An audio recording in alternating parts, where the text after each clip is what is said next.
அழகே உன்னை காணாமல் அன்னம் தண்ணீர் தொடமாட்டேன்.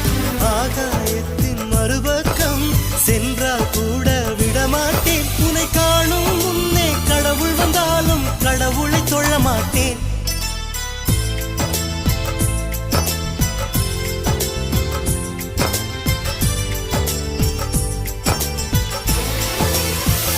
எங்கோ ஓர் சாலை வளைவில் உன் பிம்பம் தொலைந்ததடி.